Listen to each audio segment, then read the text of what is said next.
Chapitre 204, enfin. Alors, voici la théorie de ce qui va se passer dans ce chapitre. Un nouveau personnage sera introduit et il prononcera le nom de Blast, puis on reviendra sur Blast versus Void. C'est la théorie qui a fait parler d'elle durant ces 2 dernières semaines, on va voir, on fera la review après cette réaction en direct. Saitama en page de couverture, déjà ça fait très plaisir. C'est vrai qu'on s'était retrouvé avec Raiden qui voulait en découdre avec Darkshine, et c'est ce qui... Il est immense. Raiden il fait 3 mètres, et Darkshine il fait 2 mètres 35. La dinguerie, sauf que Darkshine n'a pas l'air d'être en forme, ou du moins il veut pas se battre. Il y a des nouvelles personnes qui sont arrivées, j'ai l'impression que c'est peut-être d'autres néo-leaders qu'on n'a pas vu. Il est en train d'analyser Webigaza avec son espèce d'œil cybernétique. Il y a des chiffres, 71%, 30%, 60%. Il y en a un qui est en train de taper Darkshine en mode « Ah, c'est tout ce que tu vaux ». Ah ouais, l'os il est ressorti de son poignet, c'est dégueulasse. Suiryu, il en fait qu'une bouchée.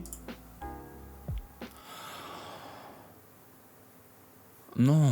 Je savais que le chapitre allait être court, il y avait vraiment moyen de faire un chapitre plus long, le pousser un peu plus pour qu'il y ait ce fameux perso. Là, c'est... je ne comprends pas. Peut-être que Murata travaille sur Blast vs Void en même temps et qu'il veut faire un chapitre de 40 pages, je sais pas. Je coupe peut-être. Bon, à tout de suite pour la traduction. Bon, vous l'aurez compris, encore un chapitre extrêmement court. À moins que Murata cook dans son coin le combat Blast vs Void, malheureusement, on aura droit à un chapitre similaire encore dans 2 semaines. La théorie principale reste la même, un personnage fera son apparition, un nouveau néo-leader, et il prononcera le nom de Blast. Pour l'instant, on va s'occuper de Raiden. On le présente comme un champion de sumo qui pèse plus de 400 kg, comme je l'ai dit dans l'intro, et 3 mètres de haut. Il n'a jamais perdu un combat depuis son enfance, comme beaucoup de personnages comme Suiryu, et McCoy raconte qu'il est du même niveau qu'un classe S. Il veut se frotter contre Darkshine car c'est l'homme aux muscles de diamant, mais ce n'est pas le seul. Apparemment, Raiden a aussi hérité de cette même puissance et de cette même résistance. Et regardez-moi la taille du monstre. Je sais que les sumos de base sont très gros, très imposants, mais là c'est abusé. Mais bon, Raiden voit bien que Darkshine n'a pas envie de se battre, il n'a pas l'air d'être en forme. Un nouveau trou du cul défonce la porte, qui va être, je pense, un personnage récurrent des prochains chapitres, Mars Léo. Il y a de nouveaux personnages qui sont candidats pour être néo-leader, donc ils ne sont pas suffisamment forts pour être classe S, ou du moins ils doivent faire leurs preuves. Et un autre gars qui a un œil cybernétique qui participait autrefois à des combats clandestins de cyborg. Son nom c'est Solitude. Solitude, grâce à son œil, va analyser Webigaza. Et apparemment, 71% de son corps est un cyborg. D'après lui, dépasser les 60% de modifications, ça devient très